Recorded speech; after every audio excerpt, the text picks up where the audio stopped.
All right, everybody, we're going to be doing some ceilings today. So we got some PVA primer, what is it, Valspar, PVA is PVA. Picked that up from Lowe's and was just doing a little bit of prep. So I got all these, kind of wood shelves things. So I went ahead and just ran plastic over that. Ran plastic over the, got some big long windows, couch. Basically like to push everything against the wall. Oops, almost tripped. And basically just push kind of everything against the wall, and then I can get right up to it, roll, even with the couch here.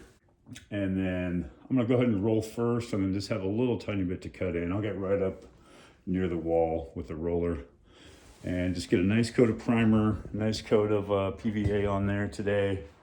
And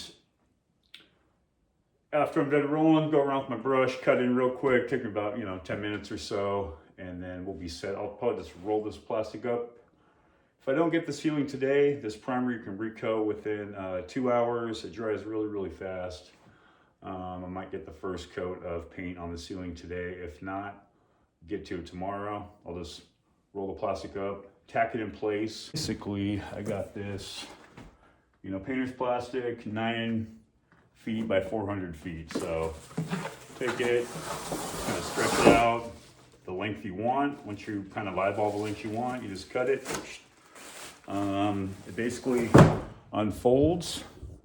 So I'll unfold it a little bit, stick a piece of tape at the top, pull it, another piece of tape. And I don't need to seal, I'm not spraying. I don't need to seal all this.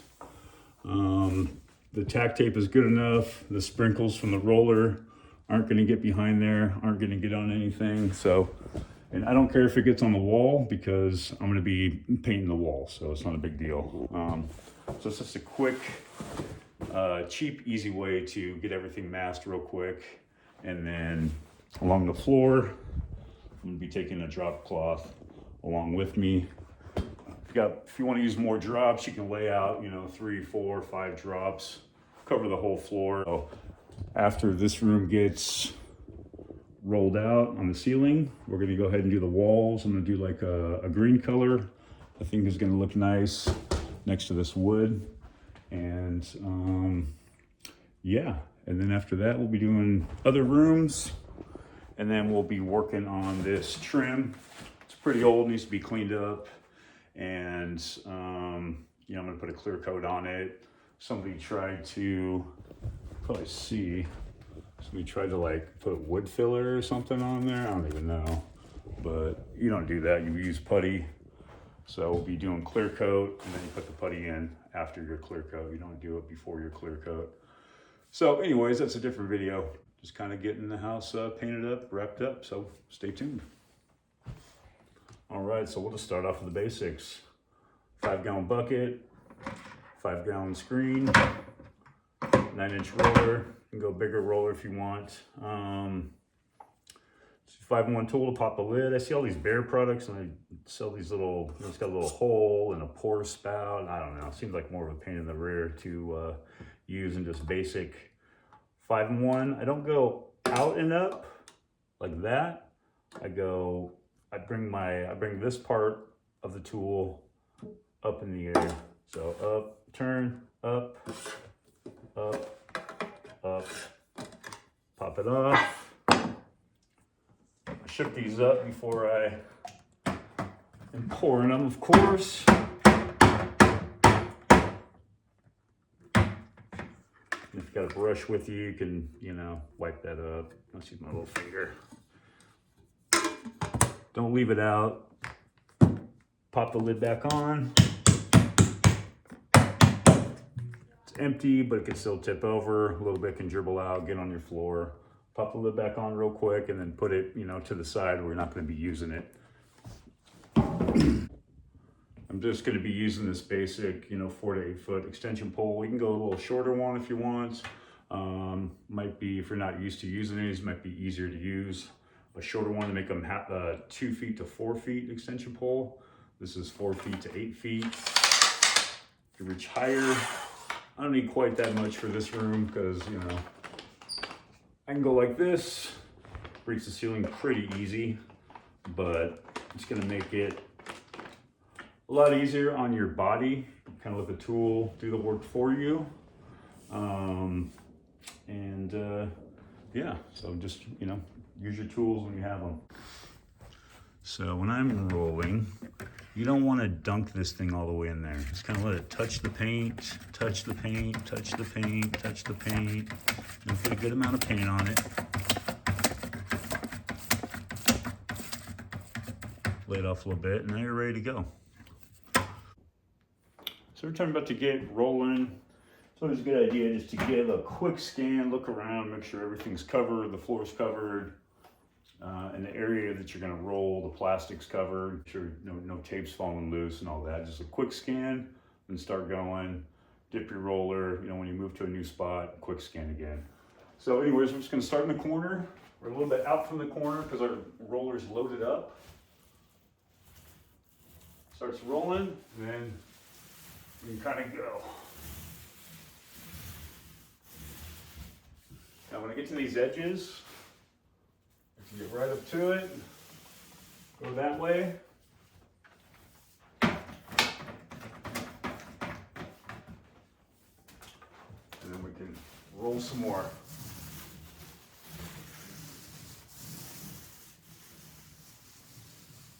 Now I'd like to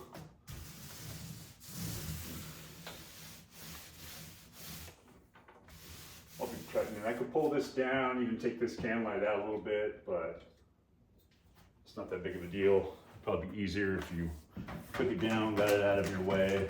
But I'm used to working around things and doing it so long, it doesn't really matter. Yeah, it looks like there's something, maybe from our bucket in our paint. Wipe that off. Usually you should have a rag on you, keep a rag on you. You can wipe it off with a rag, but see some in your paint, take it out right away. I think that was like a leaf or something that blew in my bucket that was hiding from me when I was pouring the paint in there. And I like to keep the roller in front of me. So I'm here.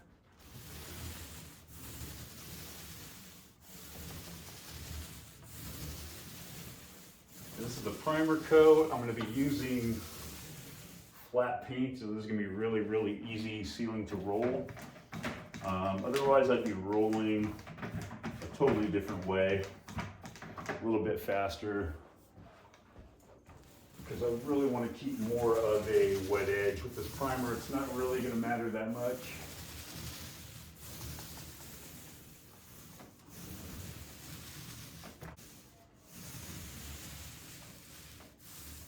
Like when I roll out here, I'm pretty much out of paint by the time I get to this end anyways. So it's not going to cause big lap marks. It's not going to make any weird marks. The stuff's going to dry in pretty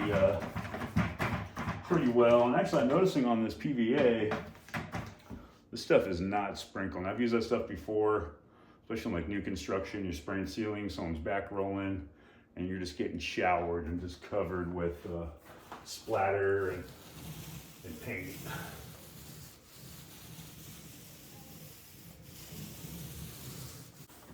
So yeah, I just textured the ceiling. I just did like a skip trowel. Very easy, basic texture. There's a couple tape lines I fixed, and somebody tried to do a smooth wall, but it wasn't that great. And I don't want to spend a bunch of time doing like a high level smooth wall. I could do it, but it would take me longer than I want to spend on it.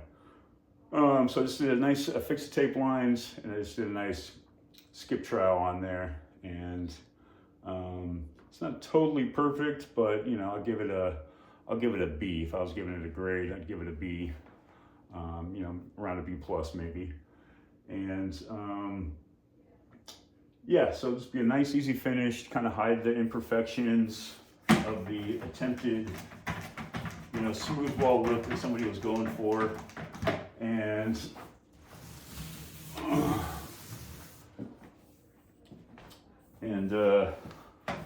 yeah, so that's what we got going on here. But I'm really surprised this stuff is not drippy and sprinkly. There's a little sprinkle. So it's not that sprinkly as stuff I've used in the past, So here, I like to go over there. Try to get real close to that wall. can save us some cut in. Roller is always faster than brush, right? So save some cut in. Get a nice solid coat on this ceiling here. There we go. So I just kind of want to show you guys my plastic process on, kind of masking. Typically on something like this slider, I would just use a paper masker or even 2-inch tape will work as well. You just run it across the top of that. You don't need to cover the whole thing when you're rolling, or at least I don't. And just because it's that type of wood is on the trim, so paint hits that and it's gonna bleed in, especially if it's not sealed up very well. I always like to cover that wood up. If it was painted, it'd be a little bit different. I could take a rag and kind of wipe it off. I got a little spill, but paint could hit that wood and just make, like a blotchy spot with the paint. So that's the reason I'm covering all this.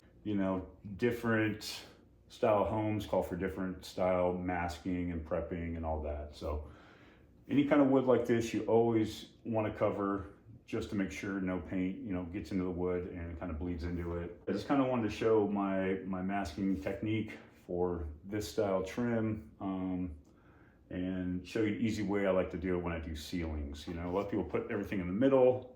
I like to push everything against the wall if I can, if there's not too much. I like to push, everything against the wall, and then, I kind of have a more clear space. A couch, a table, like this table, a dining table behind us here is more in the middle of the floor, but I can work around that and I could reach over the table if I need to. So those are just a couple tips, that I'm showing on these. All right, so I'm gonna go to town, just kind of rolling and get the ceiling rolled out and primed out. And I'll kind of go over some stuff maybe on the other side when I'm rolling and when I'm brushing in the primer. Or I might just get to it when I am doing the ceiling color. I'll show you that.